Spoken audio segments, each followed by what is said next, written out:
Hi everybody. I have just completed 30 kilometers of a day of training that I'm having. I'm gonna do 10 more after. Just had a break and ate some lunch.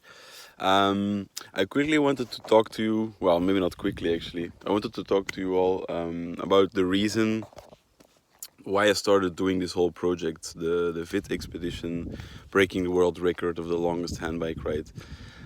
Because I think it's important to address this first of all.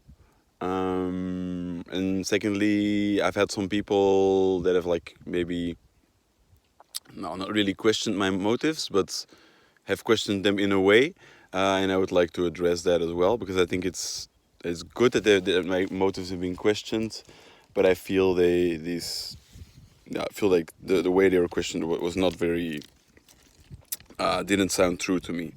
Now, first of all, I want to read you all a quote from a book that I just started reading. It's called the title's in Dutch, but The Art of Traveling, from Alain de Botton. And the book starts with a quote that actually rings really true for me because the book talks about like why we travel and why we have this quest for unknown places, and why we want to go there and why we feel attracted to them and so on. And it starts like this: if our lives are in the sign or if our lives are in the sign of, I'm translating from Dutch, so sorry if the English isn't correct. If our lives are in the sign of trying to attempt happiness, there are probably only few activities that expose as much of the reasons behind this search, with all its passion and paradox, as travel. They give us, how incoherent they may be, an idea of life, what it could be if we would not be tied to the duties of our work and the battle of our existence. So I think this sounds really true to me, like because what's been for one of the big reasons why I want to do this travel is kind of shave away all of the things that are in our lives but are not really essential, and that just come like kind of secondary to life because we have to take care of them. The laundry, the getting your car inspected, fixing the toilet because it's broken, getting somebody to fix it, calling because the roof's leaking. Like all these kind of things, they're not essential to our lives, but I find we very often are engulfed in them or engaged with them in any way. So this quote from Alain de Botton rings very true to me: to shave away all the stuff that doesn't really matter and get left with the essence. So that's the first big part of it. And another second big part of it is exploration. No, it's to go out into the unknown and to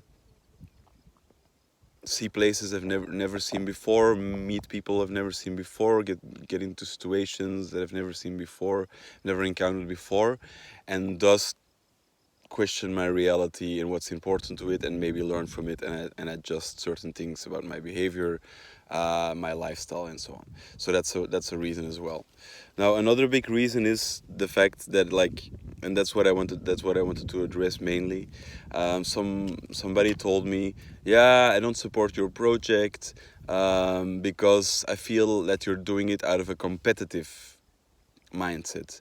You want to be the best, you want to be the one to break the record, and I don't support this kind of competitiveness in my life.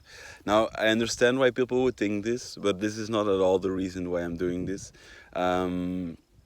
Although it's gonna be cool to have the world record of the longest handbike ride on my name, that I'm not gonna deny that.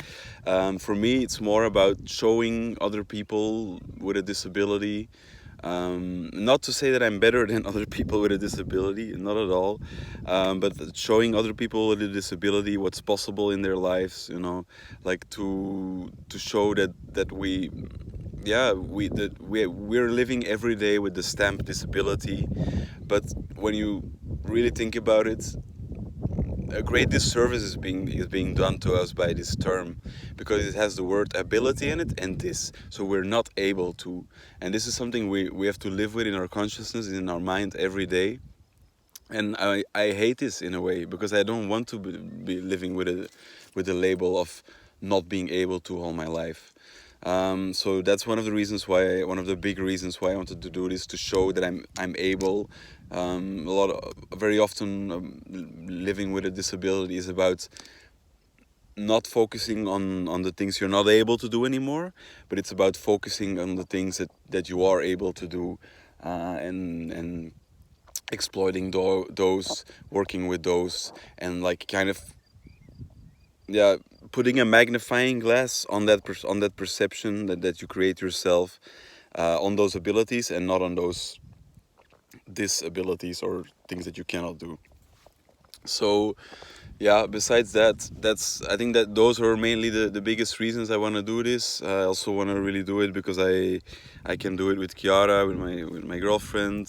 She's really a traveler as well. She loves to explore as well, and I feel really confident and yeah, and happy to have her, on the team, let's say, the two-person team. She gives me confidence that we can do this. I was at some point thinking of doing this alone, but it would have been a really bad idea. um, I know a lot of people travel alone, but I think for me it's a lot nicer to be doing it with somebody. Also, yeah, when problems arise, you're together. Yeah, I love to do things in a team. So yeah, that was my take on the reason why I'm doing this travel, this expedition, however you want to call it. It's not about the competition. The guy who had the previous records is an English guy who did it 20 years ago. So I have nothing to prove to a person from 20 years ago. And yeah, it's just about the experience. It's about the sense, showing the world what's possible, and that's really all it's about. So thank you very much for taking 7 minutes out of your life to watch this video. More will follow, but I found it important to address this because it's basically what's at the core behind this whole travel, this whole project, and I'm really happy to share with you. Have a great day.